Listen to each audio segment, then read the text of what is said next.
Vamos platicando con Arturo Magaña. Arturo, ¿cómo estás? ¿Cómo te ha ido? ¿Cómo te fue de fin de año, mi querido Arturo? Hola Jesús, hola Moisés, qué gusto saludarlos. Pues me fue muy bien, todavía se puede decir feliz año. Todavía, Sí, ¿no? todavía, Por supuesto, todavía. Arturo, buenos días, feliz año. Pues feliz año para todos ustedes, a todo dar. ¿En qué lugar del mundo andabas? Iniciarlo. En la República de Yucatán. Ándale.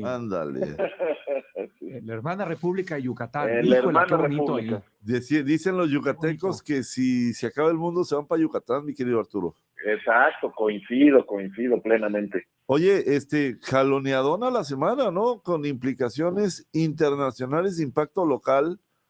Yo arrancaría primero con ese gran saludo que hizo la no primera dama a Lula en Brasil y los comentarios sobre esa asunción al poder de Lula en Brasil, mi querido Arturo. ¿Cómo la viste?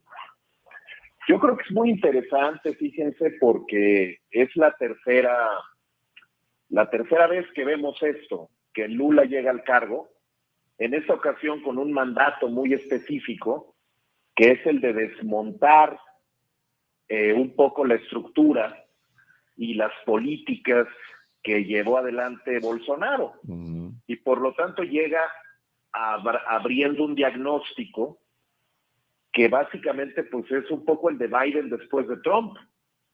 Okay. Desmantelamiento de la educación, la cultura, la ciencia, destrucción de la política ambiental, no hay recursos suficientes para protección forestal, asistencias sociales, y ese es un mero mole de Lula, ¿no? Es decir, los temas de la protección ambiental, los temas de la salud, desde luego después de un manejo terrible de la pandemia por parte de Bolsonaro, uh-huh. Y también un tema relacionado con su oferta cuando llegó por primera vez al poder, Lula, que decía que sentiría cumplida su misión cuando cada brasileño pudiera hacer 3 comidas al día.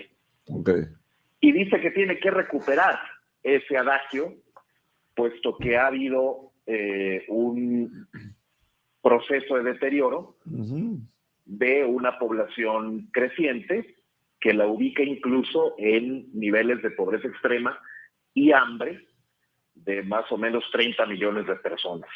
Por lo tanto, pues esta es la oferta, ¿no? Es decir, apostar fuerte por la transición energética y la ecológica, volcarse sobre la política de hambre cero y de recuperación del ingreso de 1 millón de personas por debajo del umbral de la pobreza, y obviamente también recuperar el papel de Brasil en el mundo, que con Bolsonaro se desdibujó muchísimo, ¿no? Y también es cierto que, por otro lado, pues notable la ausencia de Bolsonaro, quien un viernes anterior a la toma de protesta, pues partió a Florida, y ahora se le ve ahí en Twitter entrando a los Targets y a los Walgreens.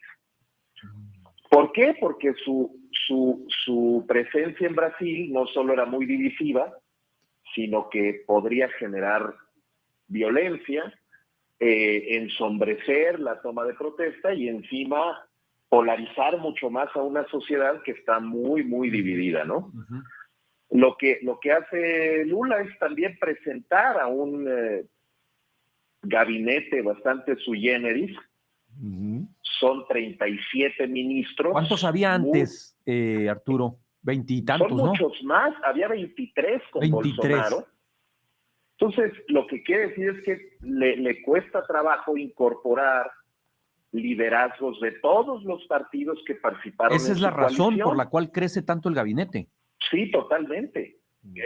No solamente la necesidad de cumplir con ciertas cuotas para, digamos, uh-huh. indígenas, personas negras, personas de otras orientaciones sexuales, sino además para incorporar a todo el universo de partidos que se coaligaron a su alrededor, y que son muchísimos, ¿no? O sea, no nada más el PT, que es el suyo, que obtuvo algo así como 10 de los 37 ministerios, sino que había que darle ministerios a la Unión Brasil, al Partido Socialista Brasileño, del vicepresidente Almin, el Partido Socialdemócrata, también los partidos de centroderecha que estuvieron coaligados. Es decir, lo que hizo Lula es todo lo que no sea Bolsonaro es mío y tiene un lugar en este gobierno.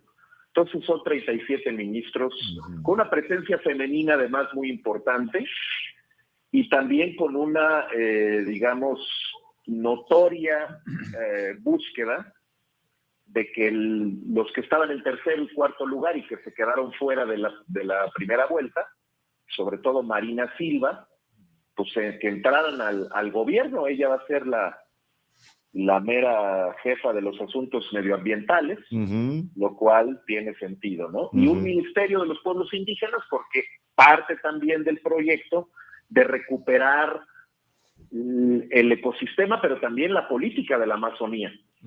Entonces, yo creo que es muy interesante lo que vimos, además porque hubo un despliegue de seguridad impresionante, algo así como 8,000 agentes de seguridad de varios cuerpos, y de hecho la policía arrestó ahí a un hombre que traía un cuchillo y que quería acercarse y tal, y que simpatizante de Bolsonaro. No en balde se estableció una especie de proceso por el cual no se podían vender armas en los días cercanos a la toma de posesión. Fue una elección que aquí lo comentamos, tuvo muchos eventos de violencia y de polarización extrema. Por lo tanto, pues esto era muy importante, impedir que hubiera alguna especie de conato de violencia.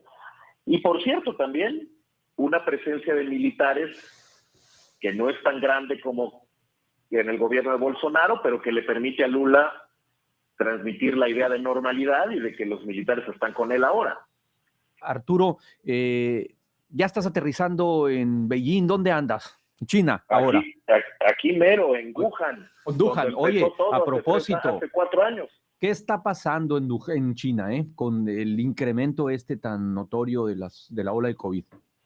Bueno, pues en realidad recordarán ustedes, ¿no? China es probablemente el país más asociado a la historia del surgimiento del COVID, porque fue ahí en Wuhan donde surgió, todavía en condiciones que no se transparentan del todo. La OMC no está satisfecha con eso, y hoy está todavía menos satisfecha con la información que llega de China, porque según parece, y lo reportan así todos los medios y toda clase de ONGs, etcétera, una vez que cambiaron las reglas dramáticamente el 7 de diciembre y terminó la política de COVID-0, que fue tan alabada en el pasado y tan considerada y ponderada como la mejor y la más consciente en el mundo para establecer esto del distanciamiento social y esto, pues en algún momento se creyó, los líderes del Partido Comunista y el gobierno de Xi Jinping, que ya era demasiado costoso mantener esa política que había sido bastante ruinosa en términos económicos.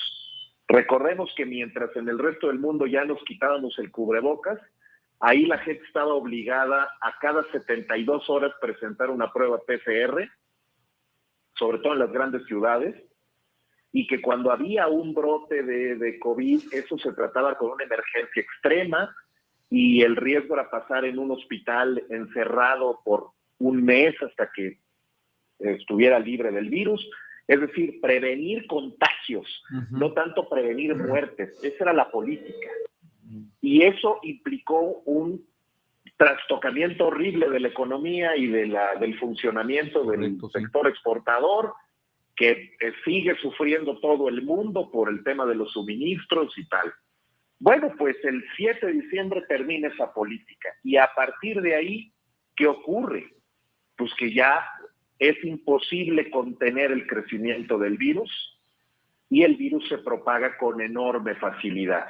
El problema es que es una población de 1.400 millones de personas, con una gran población de adultos mayores que no quiso vacunarse, Y por otro lado, pues el enfoque, digamos, previo había implicado una serie de medidas para impedir los contagios que al levantarse suponen también, por ejemplo, que a partir del domingo pasado ya podían llegar toda clase de vuelos internacionales, incluso con turistas provenientes de todas partes del mundo. Es como si China se hubiera aislado del proceso en el que las variantes fueron evolucionando y tal, y de repente se abriera nuevamente al virus con vacunas que, si bien son eficaces según la OMS, no se han adaptado tampoco a los cambios distintos de variantes a través de los años. Eso, junto con el hartazgo de casi 4 años de pandemia que tenemos todos en nuestro entorno, pues en China es mucho peor por los confinamientos enteros de ciudades. Entonces, hubo tal cantidad de protestas en las calles que se preocupó mucho el liderazgo chino, porque eran las más grandes protestas desde Tiananmen. Sí. Entonces, pues la verdad es que el liderazgo chino se preocupó y levantó. Ahora el problema es es decir, que se levanta la cuarentena, reapertura para turistas, y que además China va a celebrar el Año Nuevo en unos cuantos días más, a finales de enero, y eso implica un movimiento masivo de personas a través de las ciudades chinas, que es incluso un espectáculo visual. Bueno, el problema es que ahora los hospitales están saturados, se habla de contagios masivos en muchas ciudades. Alguien está incluso diciendo que de esos 1.400 millones de personas es altamente probable que 900 millones se contagien. Pues imagínate de lo que estamos hablando en términos de la propagación del virus. La OMS está preocupadísima porque el gobierno chino cambió la definición y ahora resulta que si te mueres por COVID, pero tenías otra enfermedad, no te moriste por COVID. Entonces está reportando muy poquitos casos y muy poquitas muertes. Y sin embargo, según ONGs, estamos llegando a los 25,000 muertos al día. Obviamente tenemos que pensar en las dimensiones de la población china, pero hemos visto, y lo hablamos hace rato, los efectos políticos de la pandemia en Brasil, tremendos. Sin el mal manejo de Bolsonaro, en una de esas Lula no estaría gobernando. Sí. Y del mal manejo en Estados Unidos, eso también terminó con Trump. Bueno, ¿qué va a pasar a nivel político con Xi? Muchos hablan de que hay una caída de popularidad tremenda del gobierno, porque los mantuvo aislados de este proceso natural de refinación de vacunas y de lenta apertura hacia el inevitable contagio. Bueno, pues la proeza de vacunar también a 1.400 millones de chinos no ocurrió, y junto con eso hay una crisis económica. China no está creciendo a las tasas que crecía antes, y desde luego eso también supone un sufrimiento adicional para la población. El mundo está viendo de cerca a China porque puede haber cambios políticos, lo cual sería absolutamente inédito, pero de cierta manera comprensible.